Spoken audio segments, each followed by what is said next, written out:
নমস্কার, কেমন আছেন সবাই? আমার চ্যানেলে আপনাদের সবাইকে স্বাগত জানাই। সবাইকে গুড মর্নিং।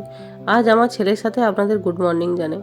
এখনও বিছানা ছাড়েনি, মা ছেলে বসে আছি লেপের ভেতরে। ও হ্যাঁ, আপনাদের তো বলাই হয়নি, আমি শ্বশুরবাড়ি এসেছি, সেখানকারই এই ভিডিওটা। আর এটা আমি সেই বাড়িতে যখন ছিলাম সেখানকার। সবাই কেমন আছেন?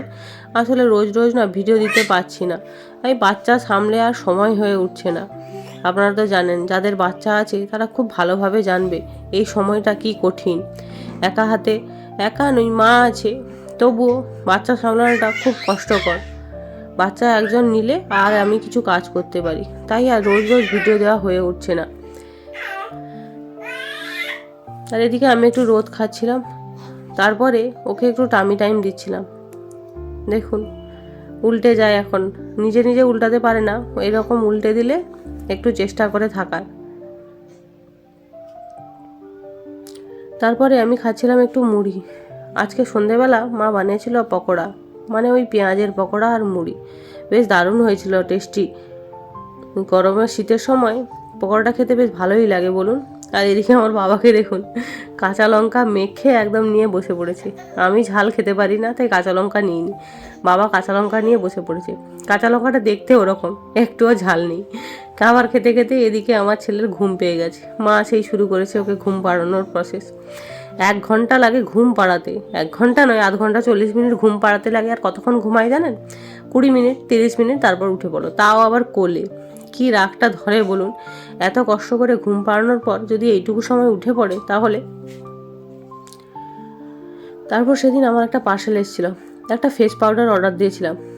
দেখুন এইটা, আপনারা কে কে এই পাউডারটা ইউজ করেন আমাদেরকে বলবেন তো কীরকম। আসলে আমি না সাজগুজের এত জিনিসপত্র ইউজ করি না, আর আমি সাজগুজ করিও না, তাই মনে হলো একটু একটা ফেস পাউডার অর্ডার দিই। একদমই কিছু ছিল না আমার কাছে, তাই ভাবলাম একটা পাউডার অর্ডার দিই।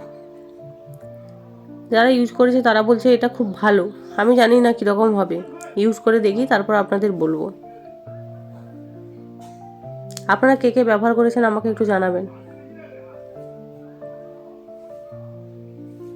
দেখে তো খুব ভালো মনে হচ্ছে, তারপর জানি না।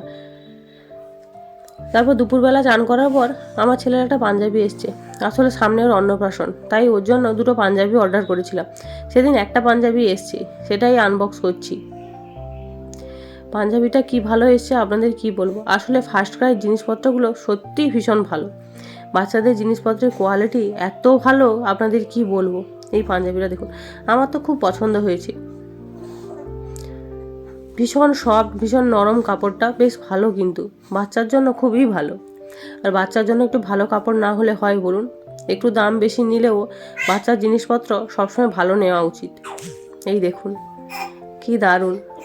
আরও একটা অর্ডার দিয়েছি, সেটা এখনও আসেনি। আর এদিকে আমার বেটু তার ঠাম্মির সঙ্গে বসেছে রোদ খেতে। ঘরের বাইরে রোদ এসছে, মা নিয়ে ওকে বসছে।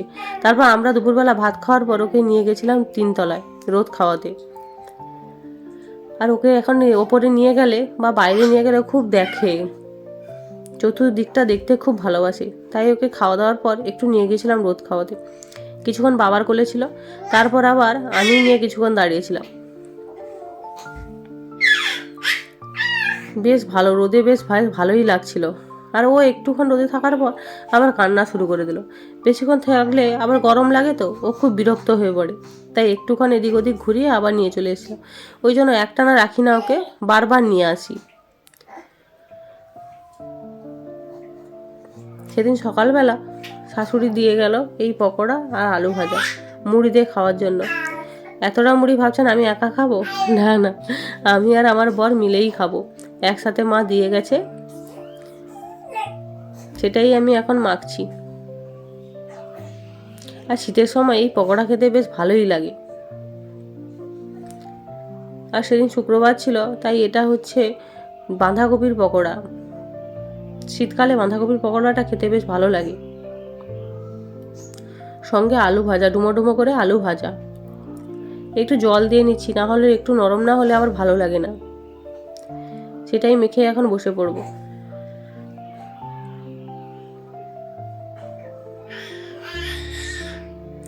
সময় যে কোন দিক দিয়ে কেটে যায় কি বলবো। আমাদের এখানে কি বাড়িতে কি ভাত খেতে খেতে দুপুরবেলা 3টে বেজে যায় জানেন।